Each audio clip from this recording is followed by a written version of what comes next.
সেটাও আমি বলছি এবং সেইখানে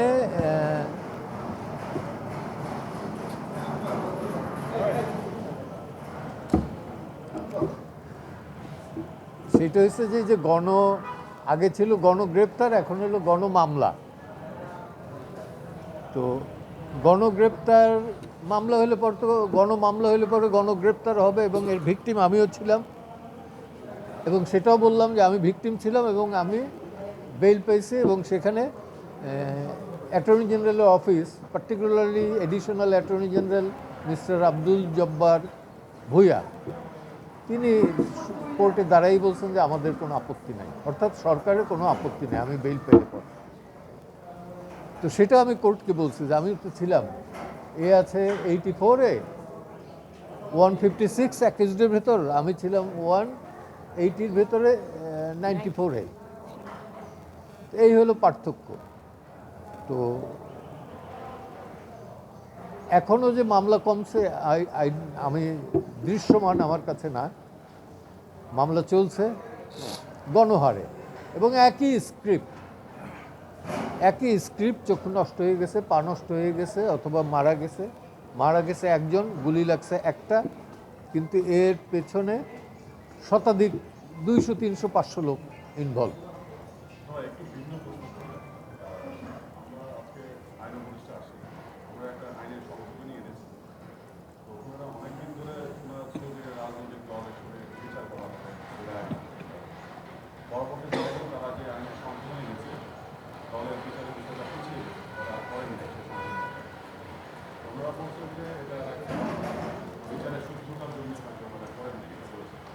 আপনি কি মনে করছেন যে তারা একদিন বলে এসে আইনে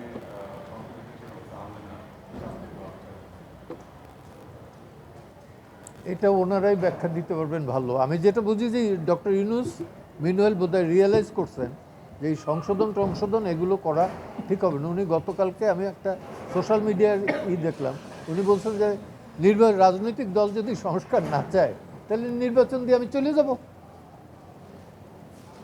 আক্ষেপের শুরু বলুক আর অভিমানের সুরে বলছেন এটা, এবং দিস ইজ দ্য রিয়েলিটি। এই গভর্নমেন্টের প্রাথমিক দায়িত্ব এবং একমাত্র ডিউটি হচ্ছে নির্বিঘ্নে লেভেল প্লেয়িং ফিল্ডে একটা নির্বাচন দেয়া এবং গণতান্ত্রিক পদ্ধতিতে সেই সরকারের কাছে ক্ষমতা হস্তান্তর করা। Nothing else. এই সরকারের কোনো দায়িত্ব এবং কি বলবো যে রেসপন্সিবিলিটি নাই, লায়াবিলিটিস আছে অনেক। স্যার, আরেকটি বিষয়ে দেখা যাচ্ছে যে জুলাই আগস্টের বিচার তো ট্রাইব্যুনালেও চলতেছে এবং সারা দেশের বিভিন্ন আদালতে, থানাতেও মামলা হচ্ছে। এখন এখানেও বিচার চলছে, আবার সারা দেশের আদালতগুলোতেও মামলা হচ্ছে। ডাবল জেপার্ডি হয়ে যাচ্ছে কিনা? কোথাও হচ্ছে বোধ, এবং হইলে পরে আমাদের নলেজে আসলে পরে সেটা আমরা আবার কোর্টের আদালতের আনবো। হচ্ছে, কারণ এত গণহারে হচ্ছে যেটা অকল্পনীয়। এবং আমার মনে হয় যে বাংলাদেশ স্বাধীনতা যুদ্ধের পরে এবারই সর্বপ্রথম এই গণহারে মামলা হচ্ছে।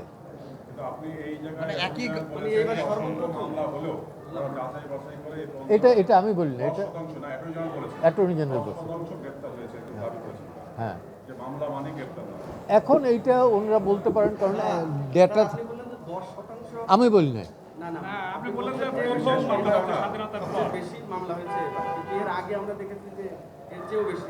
তাই নাকি? আমার জানা ছিল না। পরিসংখ্যান যদি তাই বলে 16 বছরে যদি হয় আর এইখানে 3 মাসের, সেইটা কি সেম? ওই পরিসংখ্যানে আনেন। রিজন আছে কি নাই এটা তো আমি বলি না। আমি বলছি যে সংখ্যাটা 16 বছরে যা হয়েছে 3 মাসে তুলনামূলকভাবে বেশি হয়েছে।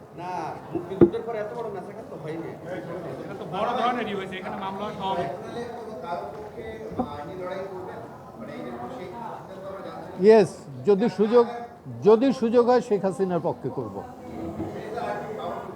এই তো ক্লিয়ারলি বললাম যে যদি সুযোগ হয় তাহলে শেখ হাসিনার পক্ষেই লড়াই করব ট্রাইব্যুনাল কেন, সব মামলাতেই। একটা প্রশ্ন, আপনি বললেন যে এই সরকারের একমাত্র দায়িত্ব হচ্ছে যে নির্বাচন দিয়ে এবং একটা লেভেল প্লেইং করে দিয়ে নির্বাচন দিয়ে চলে যাওয়া। এই সরকারের উপদেশে ছাত্র আন্দোলনকারী যারা আছেন সরকারে এবং এখনো যারা মাঠে আছে, তারা বলেছেন যে তারা 5 আগস্টের যে অভ্যুত্থান সেটার মধ্য দিয়ে তারা এক ধরনের জনগণের আকাঙ্ক্ষা বুঝতে পেরেছেন যে আগে যে ধরনের সংবিধান ছিল সেখানে এক ব্যক্তিকে ক্ষমতায়িত করা হয়েছে এবং অন্যান্য জায়গায় এটা সমাপ্ত হয়েছে। সেই সংস্কার না করে যদি নির্বাচন দেওয়া হয় তাহলে এই যে অভ্যুত্থান এইটা তো আসলে ব্যর্থ হয়ে যাবে। ব্যর্থ কি এখন হয়ে যায় না? আপনি কি মনে করেন মিডিয়ার স্বাধীনতা আছে, গণমাধ্যমের স্বাধীনতা আছে পূর্ণমাত্রায়? Not at all, I don't believe it. কিন্তু বললাম যে আজকে যা বইলে গেছে এটি পুরোপুরি আসে কিনা সন্দেহ আমি। তারপরেও এরা রিকোয়েস্ট করছে দেখে আমি আসলাম। হ্যাঁ, এবং আমি চাই না যে আপনারা বিপদে পড়েন। অ্যাটর্নি জেনারেলের যে সাবমিশন সেইটা ছিল দীর্ঘ একটা আন্দোলনের, জুলাই আগস্টের আন্দোলনের বর্ণনা। এই বর্ণনার সাথে আমাদের কোনো দ্বিমত নাই। আমার প্রশ্ন হইল যে এইখানে আবেদনকারী মেহেদী হাসান চৌধুরী কতটুকু ইনভলভ, আদৌ ইনভলভ কিনা। আমার ছিল যে এখানে সে বিন্দুমাত্র ইনভলভ না। তো তারা একটা সাইটেশন কোর্ট করছে যে তারা প্রেস কনফারেন্স করে বলছে যে এই গুলিগুলো পুলিশ করে না, থার্ড পার্টি করছে। আমি বলছি হ্যাঁ এটা ট্রু, যেখানে সবগুলি যে পুলিশ করছে তা না, থার্ড পার্টিও করছে। তো এই সমস্ত বিষয় নিয়ে তারা, এবং সে ধরা পড়ছে কোথায়, সরকারের অ্যাটর্নি জেনারেল একটা সাবমিশন ছিল যে ঝিনাইদহ থেকে ভারতে দেশত্যাগের উদ্দেশ্যে ঝিনাইদহ গেছে। তো বললাম যে আমি তো গেছি অন্তত বহুবার, এদের চেয়েও বেশি আমি গেছি, রাত 2টার সময়ও গেছি। তো এই ঝিনাইদহ যাওয়ার অর্থই না যে এটা ভারতে এসে চলে যাবে। তো এই সমস্ত কিছুর পরে কোর্ট বলল, কোর্ট যে আদেশটা দিছে সেই আদেশটা হলো যে তারা সিপি তারা ফাইল করবে উইদিন স্টিপুলেটেড টাইম, অর্থাৎ হাইয়েস্ট 60 ডেজের ভেতরে, এবং সেখানে ফুল হিয়ারিং হবে, তাদের কি বক্তব্য আমাদের কি বক্তব্য দুইটাই, এবং আলটিমেট হাইকোর্টের যে অর্ডার সেটা স্টে করছে। এটুকুই, ধন্যবাদ।